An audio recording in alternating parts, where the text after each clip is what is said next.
Eu vou falar um pouco agora sobre a Lei 13.777 de 2018. Inicialmente, eu coloquei aqui alguns termos que são usados, né, para designar aí a multipropriedade, como a propriedade compartilhada, o timesharing, a propriedade fracionada, o fractional ownership e a multipropriedade. É importante ressaltar que, por exemplo, o timesharing e a multipropriedade, por alguns doutrinadores, eles não são considerados, né, como institutos distintos, mas eu trouxe aqui esses termos só para a gente ver, remeter, né, toda essa questão do processo de transformação pelo qual o direito real de propriedade vem passando aí nos últimos tempos no ordenamento jurídico brasileiro.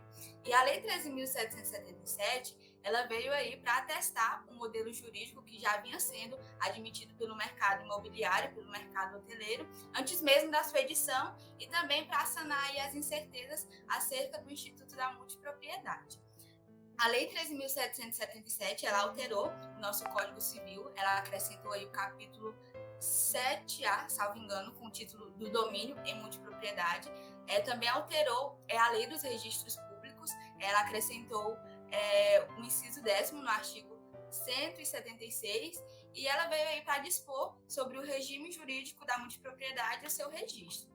E essa lei, né, a Lei 13.777, ela representa a regulação de um novo tipo de condomínio, nesse caso, condomínio em propriedade.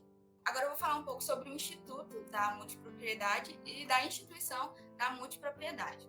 Inicialmente aqui eu vou ler o artigo 1358C do Código Civil, que foi acrescido pela Lei 13.777, que diz assim: multipropriedade é o registro de condomínio em que cada um dos proprietários de um mesmo imóvel é titular de uma fração de tempo, a qual corresponde à faculdade de uso e gozo com exclusividade da totalidade do imóvel a ser exercida pelos proprietários de forma alternada. Nesse caso, a gente percebe que a multipropriedade, ela cria um direito de propriedade periódico a cada multiproprietário. E nesse caso, o mesmo imóvel, ele vai poder ser objeto de titularidade de vários proprietários, cada um vai ter um tempo de uso para usar e para gozar, né, do bem com exclusividade por um período certo, e ao final desse período, o direito de uso e de gozo vai passar para o próximo proprietário, para o próximo titular. E assim sucessivamente, quando findar o tempo, né, desse cotitular de usar e gozar, passa para o próximo. E o Instituto da Multipropriedade, né, ele vai permitir aí que a coexistência de diversos proprietários sobre um único bem, na medida em que diversas pessoas podem adquirir cotas ou frações constituídas sobre um condomínio de propriedade. Assim, de uma forma exemplificativa, a gente pode pensar, por exemplo, o ano ele possui 52 semanas. Então, o gozo de um bem, né, nesse caso, condomínio multipropriedade, ele pode ser dividido entre no máximo 52 pessoas, já que o ano tem no máximo 52 semanas, sendo que cada uma delas poderá ter a disponibilidade exclusiva no bem naquela semana que for dela, né, naquela semana que lhe couber. E esse artigo ele pode até gerar dúvida assim, de que, então, no caso do condomínio multipropriedade, ele só pode ser constituído no âmbito de condomínios edilícios. E o artigo 1358F ele vai responder para a gente que não, que diz assim: institui-se a multipropriedade por ato entre vivos ou testamento, registrado no competente cartório de registro de imóveis, devendo constar daquele ato a duração dos períodos correspondentes a cada fração de tempo. Então, nesse caso, a gente percebe que o condomínio em multipropriedade, ele também pode ser instituído em imóveis comuns. E a lei aqui, ela não menciona que a multipropriedade deve obrigatoriamente ser instituída no âmbito de um condomínio edilício ou mesmo derivar aí de uma incorporação imobiliária. E a gente verifica que para instituir os condomínios em multipropriedade, basta a existência de um ato entre vivos, que é o que está dizendo aí o artigo 1358F, que esses atos entre vivos podem ser uma escritura pública, uma doação, um contrato, uma incorporação imobiliária, ou no caso que o artigo até cita também, testamento, desde que nesse ato ele seja levado a registro, no cartório de registro de imóveis, e que atribua a ele aí a cada fração de tempo. E a gente pode inclusive pensar que, por exemplo, um determinado imóvel, sei lá, uma casa de praia no litoral nordestino, ele pode ser um objeto de condomínio em propriedade, sem que isso aí desvirtue, né, toda essa natureza do Instituto da Propriedade, da multipropriedade. Agora eu vou falar mais especificamente da instituição da multipropriedade, que vai estar ali, eu citei o artigo anterior e também vai dar continuidade no artigo 1358G, que diz assim: além das cláusulas que os multiproprietários decidirem estipular, a Convenção de Condomínio em Propriedade determina. Parágrafo 1º. Os poderes e deveres dos multiproprietários, especialmente em matéria de instalações e equipamentos imobiliários do imóvel, de manutenção ordinária e extraordinária, de conservação e limpeza e de pagamento da contribuição condominial. Segundo, o número máximo de pessoas que podem ocupar simultaneamente o imóvel no período correspondente a cada fração de tempo. Inclusive, aqui tem um limite, que são aí no máximo 52 pessoas, que foi o exemplo que eu dei anteriormente. As regras de acesso do administrador condominial ao imóvel para suprimento do dever de manutenção, conservação e limpeza, a criação de fundo de reserva para reposição e manutenção dos equipamentos, instalações imobiliário, dando continuidade, o regime aplicável em caso de perda ou destruição parcial ou total do imóvel, as multas aplicáveis ao multiproprietário nas hipóteses de descumprimento dos deveres, e o artigo 1358H ele vai dizer, né, que o instrumento de instituição da multipropriedade ou a convenção de condomínio em multipropriedade poderá estabelecer o limite máximo de frações de tempo do mesmo imóvel que poderão ser detidas pela mesma pessoa natural ou jurídica, e tem o parágrafo único também que vai tratar da instituição da multipropriedade, que traz que em caso de instituição da multipropriedade para posterior venda das frações de tempo de terceiros, o atendimento eventual limite de frações de tempo por titular estabelecido no instrumento de instituição será obrigatório somente após a venda das frações. Então a gente começa aqui a parte dos direitos e das obrigações do multiproprietário, né? Só reforçando aí, como dando o exemplo do que a Giovana falou, né? Isso é muito comum justamente, por exemplo, em imóveis do litoral, né? Em casas de praia. A pessoa, em vez de comprar um imóvel que ela vai usar pouco, vai, sei lá, uma vez por mês, alguma coisa assim, ela compra em conjunto com outras pessoas, e o mais comum é o revezamento semanal, né? Por exemplo, 4 pessoas são proprietários daquele imóvel e cada uma tem direito a usar em uma semana. Só para ilustrar um pouco, talvez seja uma realidade mais comum, não tem a ver com imóveis, e sim bens móveis, né? Que são as cotas de barco, por exemplo, seria uma coisa análoga a isso, né? Vários proprietários para um mesmo bem, e aí eles usam de forma revezada.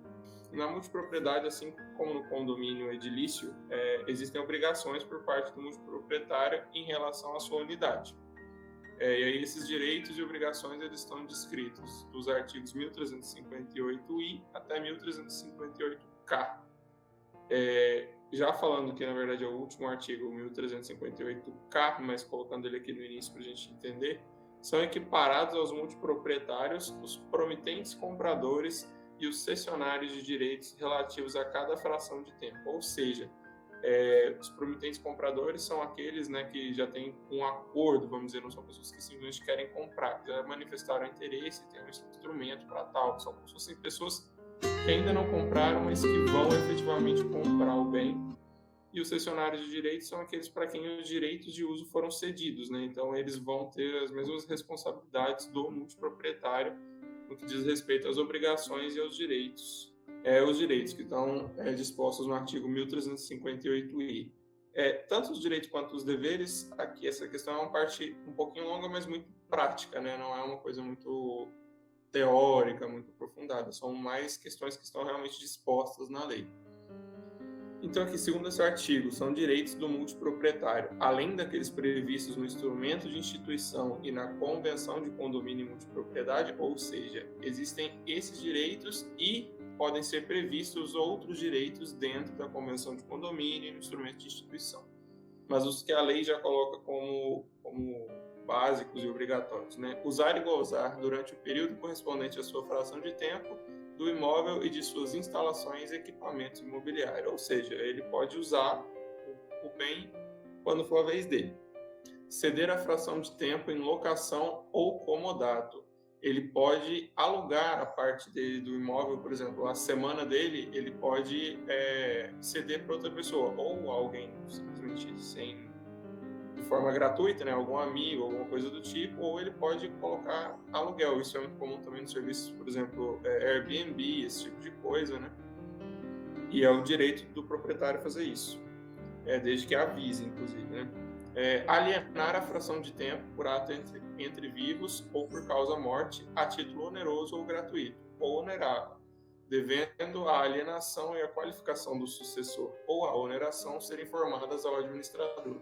Ou seja, ele pode passar a parte dele para frente de forma gratuita ou onerosa, e desde que faça isso informando ao administrador, né, que geralmente é um dos proprietários, né, ou que seja um administrador à parte. Participar e votar pessoalmente ou por intermédio de representante ou procurador, desde que esteja quite com as obrigações condominais em Assembleia Geral do Condomínio em multipropriedade, e o voto do multiproprietário corresponderá à cota de sua fração de tempo no imóvel, ou seja, colocando o exemplo de novo dos 4 proprietários, né? Esses 4 proprietários formam o condomínio em multipropriedade e eles têm o poder de voto lá dentro, eles têm que decidir as coisas, assim como no condomínio edilício, né? E se são 4 partes e os 4 possuem partes iguais, cada um tem um quarto ali, então cada um tem um voto, vamos dizer, no caso de todos eles vão ter o poder de voto igual, né? E, por exemplo, podem ter 3 sócios, só que um tem metade e os outros 25%. Então, esse vai ter um poder de voto dobrado. E podem também participar de Assembleia Geral do Condomínio Edilício, quando for o caso. E o voto do multiproprietário corresponderá à cota de sua fração de tempo em relação à cota de poder político atribuída à unidade autônoma na respectiva convenção de condomínio edilício. Ou seja, quando esse imóvel está dentro de um condomínio edilício, a gente vai ter o condomínio em multipropriedade e o condomínio edilício, o condomínio com os outros imóveis, né? Se aquela propriedade tem um poder de voto, o voto dele vale 1, e são 4 proprietários, cada proprietário vai ter o equivalente a 0,25 do voto, entendeu? Dentro do voto que é estipulado para a propriedade, eles dividem esse voto dentro dos multiproprietários. E agora falando das obrigações, que são um pouco mais extensas, né? Elas estão previstas no artigo 1358J. É obrigação do multiproprietário pagar a contribuição condominal do condomínio em multipropriedade e, quando for o caso, do condomínio edilício, ainda que renuncie ao uso e gozo total ou parcial do imóvel, das áreas comuns ou das respectivas instalações, equipamentos e mobiliário. Ou seja, tendo sido estabelecida uma taxa condominal entre os multiproprietários daquele imóvel e, se for o caso, ele estiver dentro de um condomínio edilício, o proprietário deve pagar essa contribuição, independente dele estar usando ou não. Ele não pode alegar, eu não vou essa semana, ou eu não estou usando, não moro mais aí, mesmo sendo dono, né? Eu não estou usando bem, então eu não vou pagar. Não existe isso. Ele precisa pagar, continuar pagando. A mesma coisa, se você tem um apartamento e um prédio, independente de você morar lá ou não, você tem que pagar o condomínio. Responder por danos causados ao imóvel, às instalações, aos equipamentos e ao mobiliário por si, por qualquer de seus acompanhantes, convidados ou prepostos, ou por pessoas por ele autorizadas. Ou seja, enquanto ele está lá usando, ele é responsável pelos danos que ele ou qualquer um que ele colocar lá dentro causar. Comunicar imediatamente ao administrador os defeitos, avarias e vícios no imóvel dos quais tiver ciência durante a utilização. Aqui a legislação não está falando especificamente de danos que você cause. Por exemplo, você está usando, vamos supor que seja uma coisa que você está lá de mês, você está passando um mês naquele imóvel e você percebeu uma infiltração, um problema estrutural, alguma coisa, é seu dever dar ciência disso ao administrador do condomínio de multipropriedade. Não modificar, alterar ou substituir o mobiliário, os equipamentos e as instalações do imóvel. Não é porque a pessoa é dona daquele imóvel, de uma cota dele, que ele vai ter esse total poder. Afinal, existem os outros donos. Então, isso tem que ser decidido em conjunto, né? Dentro do condomínio em multipropriedade. A pessoa não tem essa autorização para fazer isso sozinha. Manter o imóvel em estado de conservação e limpeza condizente com os fins a que se destina e com a natureza de respectiva construção, ou seja, cuidar, preservar o patrimônio, né? Usar o imóvel, bem como suas instalações, equipamentos e mobiliário, conforme seu destino e natureza. Ou seja, você tem uma casa na praia, condomínio multipropriedade. Você não pode, na sua vez, querer transformar ele num restaurante ou estar usando como uma pousada, tipo, sem ser pela questão do aluguel, né? Desviar o fim dela. Se é uma casa de praia, é uma casa residencial, é assim que você vai usar, ou é assim que você vai permitir que outro use ou alugar para que outro use. Usar o imóvel exclusivamente durante o período correspondente à sua fração de tempo. Ou seja, o imóvel você tem direito a usar ele naquela semana que você vai usar. Não é porque em outra semana ele vai estar desocupado que você tem o direito de usar. Aí, é claro, vai do acordo, né, com a pessoa que tem o domínio naquela semana, mas não é seu direito usar fora do seu tempo. Desocupar o imóvel impreterivelmente até o dia e hora fixados no instrumento de instituição ou na convenção de condomínio multipropriedade, sob pena de multa diária, conforme convencionado no instrumento pertinente. Dentro da mesma linha, você respeitar o seu período de tempo lá impreterivelmente, para que todo mundo consiga ter o mesmo direito e aproveitar o bem da mesma forma, sem nenhum tipo de transtorno. Outra obrigação, aqui por último, é de permitir a realização de obras ou reparos urgentes. Por exemplo, está na sua vez de uso, no caso de um uso mais prolongado, e aconteceu algum problema de filtração estrutural, como eu já dei como exemplo, e precisa ser reparado urgentemente, você tem que permitir. Não é porque você está no seu tempo, a pessoa vai falar, eu estou usando aqui, não vamos fazer isso agora. É seu dever deixar. Porque você está zelando não só pelo seu bem, mas é bem de outras pessoas também. Conforme previsão, aí permitir a realização de obras ou reparos urgentes, parágrafo 1, conforme previsão que deverá constar na respectiva na convenção de condomínio em multipropriedade, o multiproprietário estará sujeito a multa no caso de descumprimento de qualquer de seus deveres, multa progressiva e perda temporária do direito de utilização do imóvel no período correspondente à sua fração de tempo, no caso de descumprimento reiterado de deveres. Ou seja, se você descumprir qualquer um desses deveres que eu falei, vai começar com uma multa e depois vai aumentando essa multa, né? Uma multa progressiva, até que você perde, claro, você não perde a propriedade, mas você vai perder o direito de usar ela no seu tempo. É um tipo de penalidade, né? Para evitar esse tipo de coisa. A responsabilidade pelas despesas referentes a reparos no imóvel, bem como suas instalações e equipamentos imobiliários, será de todos os multiproprietários, quando decorrente do uso normal e do desgaste natural do imóvel. Como eu falei, um problema estrutural, uma infiltração, alguma coisa assim. Não é culpa de uma pessoa específica, né? Então, todo mundo vai contribuir para essa reforma. Aí, no caso aqui, exclusivamente do multiproprietário responsável pelo uso anormal, sem prejuízo de multa quando decorrentes de uso anormal. Ou seja, quem está usando faz alguma coisa que causa destruição. Quebra um vaso, alguma coisa do tipo, mancha uma parede, qualquer coisa que não tenha, que seja, tipo, a pessoa seja realmente culpada por aquilo, é ela que vai pagar, os outros não vão arcar com essa despesa. Eu vou falar um pouco sobre a questão de transferência, né? Quanto à transferência, né, de propriedade, né, das multipropriedades, como o Frederico falou, né, ela geralmente é dividida entre multiproprietários, né? Cada um tem uma fração, né, que é dono. E quando um deles decide vender, né, não precisa, a venda ocorre de acordo com o que está na lei, né, civil, e não precisa de um consentimento, né, entre outros proprietários, né. E no inciso primeiro, não tem o outro comprador, né, que da fração, né, do imóvel, ele não tem uma preferência, né, ele não vai ter preferência, né, de acordo com os outros proprietários do imóvel, né.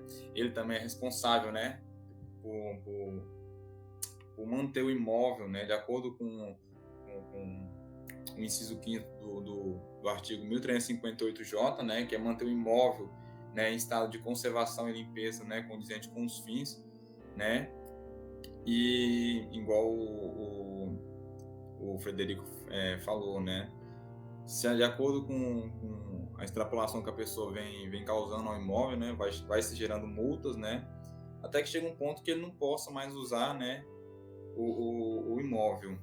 E quanto à questão de documentos, né, se a pessoa compra o imóvel, né, ele vai ser registrado, né, em cartório de registro civil de imóveis, né? Se o valor da venda ocorrer, né, for maior que 30 salários mínimos, né, vai se feita uma escritura pública, né, para que seja validado, né, o negócio. E pode passar, o Frederico. É bem resumindo essa questão da transferência, porque não tem muito o que explicar, né? Ocorre bem de forma padrão, né? De acordo com os outros imóveis que é vendido, né? E quanto à administração, geralmente, né? Tem uma empresa responsável, né? Por administrar os imóveis, né? No caso, o imóvel que está a multipropriedade, né? Esse administrador ele tem algumas responsabilidades que é coordenar, né, o uso do imóvel, definir sistemas de fração temporável, né, o período de uso de cada um dos multiproprietários, né, manter o imóvel, né, conservado, se necessitar, né, de fazer uma substituição de equipamento, né, ou de mobiliar o imóvel, né, ele precisa fazer também um orçamento anual, né, e cobrar, né, uma cota dos proprietários, né, para pagar despesas comuns, né, essenciais aí do imóvel, tá? Como eu falei, esse administrador ele é uma empresa, né, que é responsável por fazer esse cuidado. Pode ter uma empresa ou pode ter também uma pessoa, né, que é eleito, né, uma assembleia, né, para se responsabilizar por todas essas obrigações. Depois do que os colegas explanaram sobre as obrigações, a respeito da lei, a respeito da transferência, eu vim falar um pouquinho sobre as disposições específicas relativas às unidades autônomas de condomínios edilícios. A gente vai ver aqui nessa minha fala que eu fiz uma divisão artigo por artigo, porque essas disposições elas estão tratadas do artigo 1358-O ao 1358-U do Código Civil.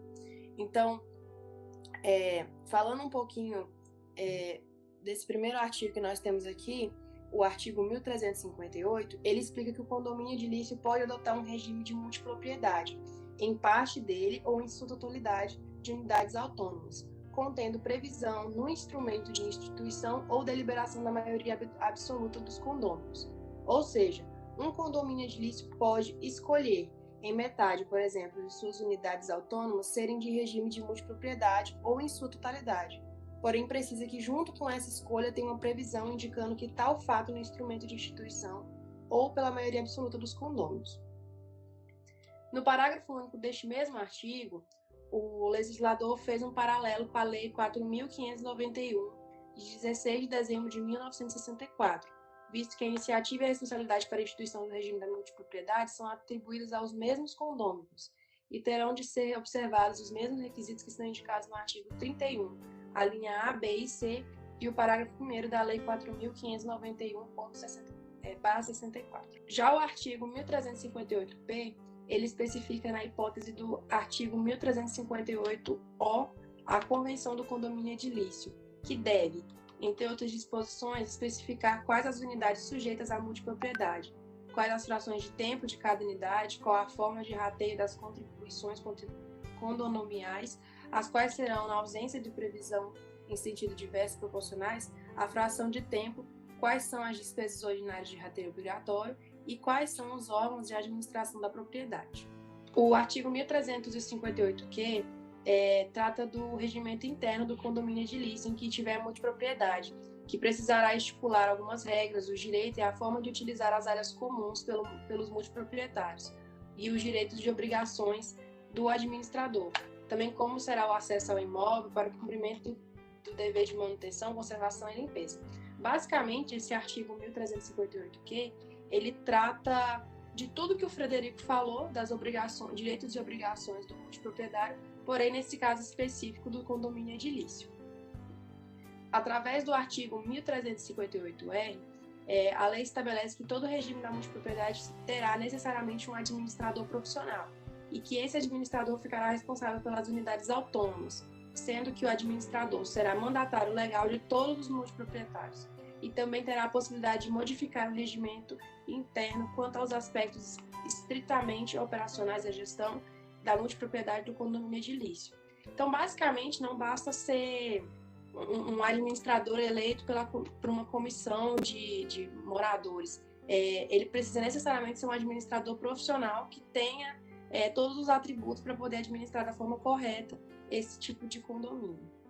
O artigo 1358-S, ele traz um comparativo significativo entre o condomínio edilício e o condomínio em multipropriedade, visto que há a possibilidade de adjudicar a fração do tempo correspondente para aquele condomínio em regime de multipropriedade que está com as suas contribuições condominiais em mora, diferentemente do condomínio de regime de condomínio edilício. Lá não existe a possibilidade de adjudicação, visto que não tem como retirar a pessoa do bem até que ela pague a sua contribuição condominial.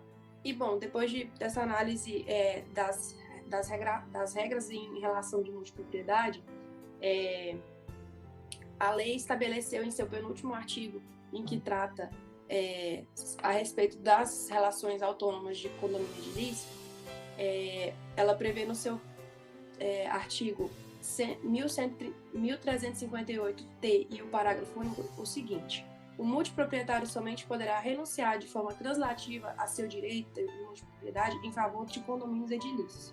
Parágrafo único. A renúncia de que trata o caput deste artigo só é admitida se o multiproprietário estiver em dia com as contribuições condominiais, com os tributos mobiliários, se houver, com o foro ou a taxa de ocupação. Este artigo possibilita que o multiproprietário renuncie seu direito em relação ao direito de multipropriedade, ou seja, uma renúncia pura e simples que constituirá a aquisição dessa multipropriedade em favor do condomínio edilício. E o parágrafo único veio com a finalidade de possibilitar que não ocorra prejuízo para o condomínio edilício após a sua aquisição, não permitindo assim que novo adquirente do condomínio seja responsabilidade por dívidas dos renunciantes. E, por fim, o artigo 1358-U expressa a possibilidade de os condomínios edilícios, assim como os memoriais de loteamentos e os instrumentos de venda dos lotes em loteamentos urbanos, possam limitar a quantidade de unidades periódicas em regime de multipropriedade, ou até mesmo impedir que se institua a multipropriedade naquele determinado condomínio, onde só era alterado se possuíra a maior quantidade absoluta de condôminos. Bom, e foi isso, o nosso trabalho. Aqui estão algumas referências que nós utilizamos, além da própria lei, alguns artigos que a gente utilizou para fazer essa apresentação. É isso, obrigada. No nosso grupo, nós vamos falar sobre registros públicos, imobiliários, e o nosso grupo somos 3 pessoas agora. João Vitor Conte de Souza, João Vitor Noleto de Matos Lira e Juliana de Oliveira Pontes, que sou eu. No nosso trabalho, a gente colocou essa linha do tempo aqui, um sumáriozinho, como que nós vamos apresentar. Nós vamos apresentar conceito de registros públicos, aí depois vamos passar para registros de imóveis, natureza jurídica, evolução histórica no Brasil, lei dos registros públicos, função dos registros de imóveis, princípios dos registros de imóveis e depois para finalizar, nós vamos falar sobre a trajetória do título. Então, quando nós falamos de registros públicos, no caso nosso específico, a gente vai trabalhar com registros de imóveis, mas aí a gente vai conceituar um pouco aqui a questão dos registros públicos, Quando a gente fala em registros públicos, a gente está falando de segurança jurídica. No caso de imóveis, a formalização do direito de propriedade se chama de registro público, É a forma de aquisição da propriedade de uma determinada coisa. É a forma pelo qual você se comprova o domínio. Essa formalização ela é organizada e fiscalizada pelo Estado. O sistema registral brasileiro ele é organizado pela Lei 6.015/73. Essa lei ela rege o registro civil de pessoas naturais, o registro civil de pessoas jurídicas, o registro de títulos, documentos e o que importa para nós aqui nesse trabalho que nós vamos falar, que é o registro de imóveis. Bom dia a todos. Eu vou começar conceituando o que é o registro de imóveis. Segundo o registrador Aguiar Valim, o registro de imóveis é a serventia da justiça encarregada de trasladar para os seus livros os atos jurídicos relativos aos bens imóveis, dando publicidade a esses atos, que então se presumem autênticos, seguros e eficazes contra todos. Então, para este registrador, o registro de imóveis é o órgão da justiça responsável por armazenar em seus livros todos os atos e negócios jurídicos relacionados a imóveis para conferir a eles segurança, autenticidade e publicidade. Outros registradores discordam desse conceito porque eles entendem que a função do registro público, do registro de imóveis, não é apenas trasladar, não é apenas armazenar esses títulos imobiliários, e sim verificar a legalidade deles de acordo com as normas legais, princípios e demais requisitos necessários para que este título imobiliário tenha eficácia e seja verdadeiramente legal. Então, vou falar brevemente sobre a natureza jurídica do registro de imóveis. O direito de propriedade ele é garantido pela Constituição Federal de 1988, no seu artigo 5º, inciso 22, e tem sua limitação no inciso 23 do mesmo artigo. Então, o registro de imóvel ele resguarda a propriedade imobiliária e garante a publicidade. Essa publicidade ela tem o efeito erga omnes, que tem o seu efeito contra toda a coletividade. A função registral ela está fundamentada no artigo 236 da Constituição Federal, no qual contempla a sua forma e sua atividade, no qual diz o seguinte, esse artigo: os serviços notariais de registro são exercidos em caráter privado por delegação do poder público. Em complemento a esse artigo, nós temos o artigo 3º da Lei dos Cartórios, que diz o seguinte: notário ou tabelião e oficial de registro, ou registrador, são profissionais do direito dotados de fé pública a quem é delegado o exercício da atividade notarial e de registro. É importante salientar que a Lei dos Cartórios ela foi base para a reforma que ocorreu no artigo 236 da Constituição Federal. Então, analisando todos esses dispositivos expostos aqui, podemos concluir que a atividade notarial e de registro são públicas por excelência, porém são exercidas em caráter privado. Esse caráter privado os particulares são dotados de função pública e esse sistema é regido pela CLT e o aspecto financeiro e administrativo dessas atividades são todos na esfera privada. Então, para entrar na questão do registro de imóveis, a gente precisa entender o contexto aqui dela no Brasil, dela aqui no Brasil. Então, com o descobrimento do Brasil, em 1500, o rei de Portugal ele adquiriu o título originário sobre todo o território brasileiro. Até que em meados de 1530, ele decidiu dividir o território brasileiro administrativamente em capitanias hereditárias. Sendo assim, com o advento das capitanias hereditárias, ele resolveu transmitir parte dessa posse, desses direitos possessórios dele sobre o território brasileiro para aqueles que seriam agora os donos das capitanias hereditárias, que foi dividido aqui no Brasil. Sendo assim, ele fez essa transmissão através da Carta Seis Maria. Mas o que é a Carta Seis Maria? A Carta Seis Maria é basicamente um instrumento de registro de lotes, que era concedido pelo rei de Portugal aos beneficiários. E essa carta, essa transmissão desse direito possessório, objetivava cultivar as terras virgens. E foi isso que foi feito aqui no Brasil com as capitanias hereditárias. Então, todas as relações econômicas desse período giravam em torno da posse. Por isso, a posse era de extrema importância para a economia do país, que girava entre Portugal e Brasil. As Seis Marias elas foram abolidas a partir de 1822 para a independência do Brasil. E a partir daí, a partir de 1822, não existia assim um instrumento que registrasse efetivamente o direito de posse aqui no Brasil. A ocupação de solo era o que ocorria até o ano de 1850, quando surgiu a Lei número 601, que ficou conhecida como Registro do Vigário. Então, essa lei surgiu e legitimou a posse do direito possessório, e essas posses eram registradas no livro paroquial, no livro da paróquia católica, que ficou conhecido como Registro do Vigário, e essas dividiam o domínio público do domínio particular. O vigário da Igreja Católica, ele exercia a função que hoje é cedida ao oficial de registros de imóveis, ele tinha essa competência. A Lei 601, ela ficou muito conhecida, conhecida como a origem do registro de imóvel. E nesse período não existia a transmissão da propriedade através do contrato, Essa transmissão era efetivada por basicamente a tradição. E, como eu disse, o registro de imóvel ele garantia essa diferenciação entre o domínio particular e o domínio público.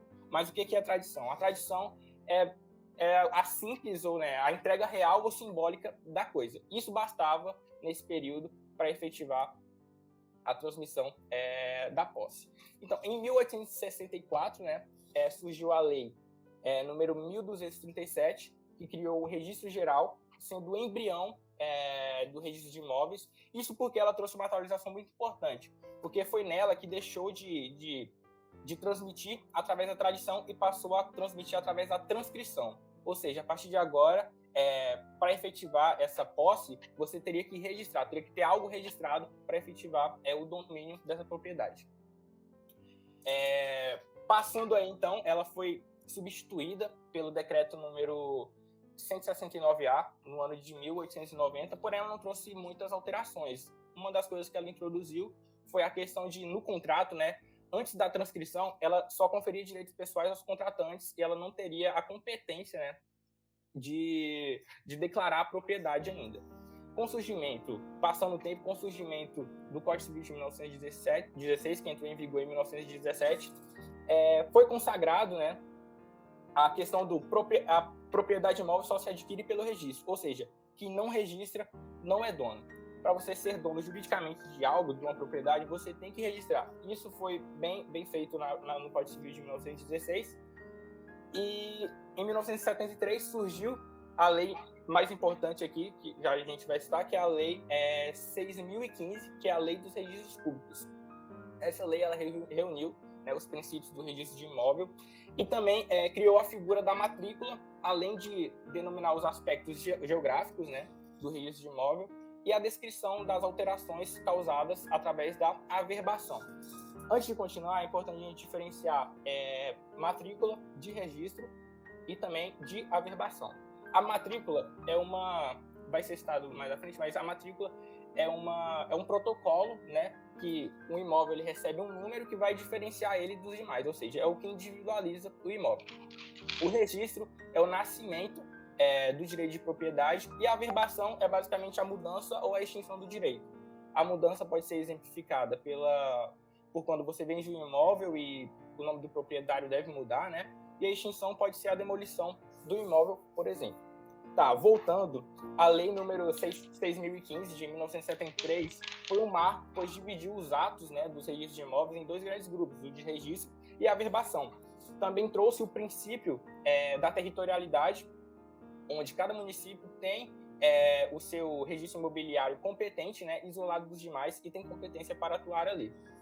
Avançando no tempo, a gente chega ao Código Civil de 2002, que trouxe uma maior importância a todos os registros públicos, não somente o imobiliário, e consagrou diversos princípios e fechou lacunas que, como todas as leis, existem no decorrer do tempo. Um importante dispositivo desse Código Civil de 2002 é o artigo 1227, no qual diz que os direitos reais sobre imóveis constituídos ou transmitidos por entre vivos só se adquirem com registro no cartório de registro de imóveis. Ou seja, ele fundou, ele argumentou aquilo que já vinha sendo concretizado desde 1874, que para você ser dono, você tem que fazer o registro daquilo que você pretende adquirir. E por fim, o Código Civil ele não conseguiu resolver todas as lacunas e irão surgir e surgem novas leis com o passar do tempo, a evolução legislativa. Além disso, o Código Civil de 2002, ele como eu disse, não conseguiu tampar todas as lacunas, mas ele denominou um sistema único e obrigatório que abrange todos os atos extrajudiciais e judiciais. Então, falando um pouco sobre a Lei 6.015 de 73, que é a Lei dos Registros Públicos, ela é fundamental no âmbito jurídico brasileiro, tendo como objetivo a garantia da autenticidade, segurança e eficácia dos atos jurídicos. Em suma, a gente vai usar a Lei dos Registros Públicos no decorrer da nossa vida inteira, porque você registra o nascimento, você registra o casamento, você registra a emancipação, a compra ou venda de um imóvel.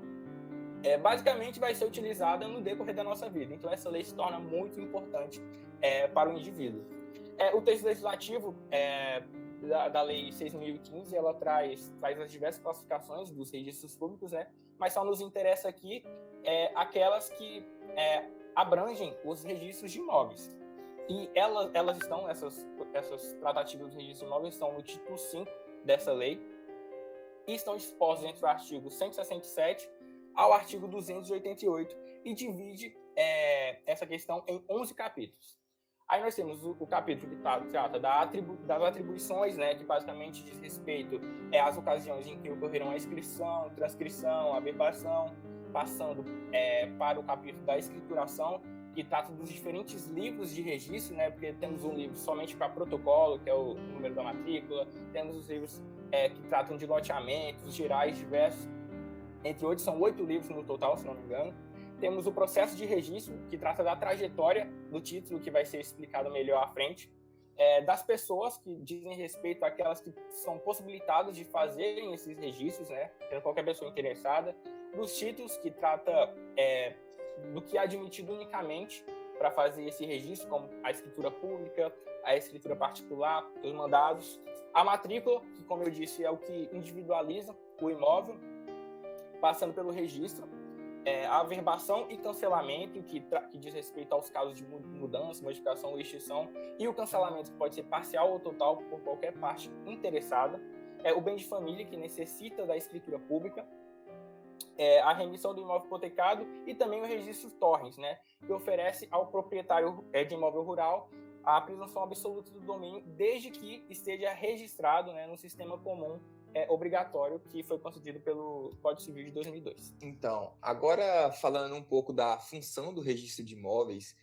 a gente pode dividir em uma função típica e uma função atípica. A função típica é aquela que a gente já conhece comumente, que é a verificação dos requisitos necessários para se concretizar o registro, conforme a base principiológica, as normas legais, tudo isso visando a segurança jurídica, a eficácia e a publicidade desse ato. Então, a função típica desenvolvida pelo oficial registrador é a de receber os documentos e títulos, analisá-los e, a partir de então, aceitar e registrar, ou então negar esse registro e justificar porque está negando. A função atípica do registro de imóveis pode ser definida como a fiscalização do recolhimento de tributos, como o IPTU, que é o Imposto Predial e Territorial Urbano, e o ITBI, que é o Imposto de Transmissão de Bens Imóveis, também como a cooperação com o fisco, que é através do DOI, que é a Declaração de Operações Imobiliárias, que é uma declaração que eles têm que enviar à Receita Federal, informando operações imobiliárias para o controle dos bens, e também combater tentativas de burlar a lei do parcelamento do solo e do condomínio horizontal. Então, o oficial registrador tem que estar verificando todos esses requisitos, essas situações, dentro da função atípica, vamos assim dizer, do registro de imóveis. Agora, partindo para a análise dos princípios do registro que regem o registro de imóveis. O primeiro de todos é o princípio da legalidade. Ele delimita que é necessário a seguir todas as normas legais, a base principiológica que a gente vai estudar agora, e esses critérios deverão ser avaliados pelo oficial registrador daquele cartório para somente aceitar o registro em caso de que todos os requisitos mínimos sejam cumpridos. O princípio da publicidade define que os imóveis, os direitos reais deles advindos e os nomes dos seus proprietários deverão ser de livre acesso a qualquer um que tiver interesse. Então, caso você tenha o interesse de saber de quem é aquela matrícula, quais as informações que são contidas nela, você pode se dirigir a um cartório de registro de imóveis e através do pagamento das custas, solicitar a emissão dessa certidão de inteiro teor. O princípio da especialidade delimita a necessidade de se individualizar cada um dos imóveis, tornando cada um deles único do ponto de vista. Então, você tem que falar, ele se confronta à direita com tal terreno, à esquerda com tal terreno, você tem que delimitar a metragem dele, você tem que informar as construções, as benfeitorias que tem nele, tudo isso para tornar cada imóvel único e tornar o sistema notarial de registros mais seguro e eficaz, para não ter dúvidas sobre qual imóvel aquela matrícula está se referindo. O princípio da continuidade, ele define que os atos devem se dar em uma cadeia contínua, em uma transmissão da ordem das titularidades jurídicas. Então, não tem como um imóvel que está na matrícula sobre propriedade de João ser negociado por Manuel e transferido deste para Marcos. Essa transmissão tem que se dar do proprietário, que é João, para Marcos. Não tem essa possibilidade de você retirar do nada um novo proprietário sem que este esteja presente na matrícula e esteja nessa correta sequência de ordem de titularidades. O princípio da instância, ele define quando é competência para o oficial do registro agir, que, em regra, é quando ele é provocado. O artigo 13 da Lei 6.015 de 1973, que é a Lei dos Registros Públicos, define que salvo as anotações e averbações obrigatórias, o oficial do registro somente irá agir sob ordem judicial, interesse das partes ou requerimento do Ministério Público quando a lei autorizar este.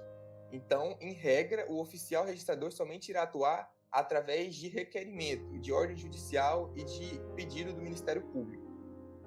O princípio da prioridade, ele define que, de acordo com a ordem cronológica das prenotações, das anotações na matrícula, você tem uma ordem de prioridade de direitos. Então, uma penhora que foi prenotada, foi averbada primeiro na matrícula, essa, de acordo com a ordem cronológica, tem uma prioridade sobre uma que venha depois, em outro momento. Claro que existem exceções, como a prioridade de créditos trabalhistas e créditos da Fazenda Pública, mas sendo créditos de mesma origem, eles seguem uma ordem cronológica de prioridade. O princípio da disponibilidade define praticamente a mesma coisa daquele da continuidade, que somente é possível transferir os direitos àquele que o possui. Então, somente o proprietário vai poder dispor, alienar, penhorar, dar em penhor este registro, essa matrícula. Então, delimita que somente o proprietário pode dispor dos direitos que possui. O princípio da unitariedade da matrícula define que um imóvel somente pode estar registrado em uma única matrícula. E uma matrícula também só pode se referir a um único imóvel. Não pode ter, por exemplo, o mesmo imóvel sendo registrado em duas matrículas diferentes, porque isso vai causar uma confusão e prejudicar o funcionamento de todo o sistema de registro. O princípio da presunção, ele funciona de acordo com de acordo com a ideia de que, se o oficial de registro verificou todos aqueles requisitos legais e principiológicos necessários para realizar aquela matrícula, realizar aquele registro naquela matrícula, você tem uma presunção de que eles são legais, são eficazes e verdadeiros. Então, sempre ressalvando que essa é uma presunção iuris tanto, uma presunção relativa, porque caso um terceiro que tem interesse nisso verifique que há uma nulidade, há uma ilegalidade naquele registro, ele pode, por vias judiciais, requerer desfazer esse registro que foi considerado ilegal ou incorreto, né? A exceção é aquilo que o Noleto falou, que é o registro Torrens, que é um caso de presunção absoluta, mas somente naquele caso específico. A regra é a presunção relativa. O princípio da fé pública, que, assim como outras funções públicas, o oficial registrador ele tem essa fé pública de que garante a veracidade e a eficácia dos atos realizados por ele, dos títulos registrados por ele. O princípio da territorialidade define que o registro do imóvel somente vai ser realizado no ofício de registro de imóveis correspondente àquela circunscrição territorial que ele está inserido. Então, um imóvel que está localizado em São Paulo, ele vai ser inserido ele vai ser registrado, as anotações, prenotações, averbações, tudo vai ser realizado no cartório de registro de imóveis daquela circunscrição territorial. Não pode você, por exemplo, registrar um imóvel de São Paulo em Palmas. Não tem, e nem averbar, nem prenotar, nem nada. E, por último, o princípio da inscrição. Ele define que os direitos reais imobiliários somente vão se concretizar a partir da inscrição no registro de imóvel responsável. Aquela ideia de que você não adquire a propriedade, o domínio, somente a partir do contrato de compra e venda. É necessário, é obrigatório que, para você ter o direito real sobre aquele imóvel, que para que ele tenha eficácia erga omnes, você registre esse título imobiliário em um cartório de registro de imóveis. Para você ser dono de algo, você precisa desse registro, né? Aí nós temos toda uma trajetória do título. Você vai procurar um cartório, né? Primeiro você vai fazer um requerimento no protocolo.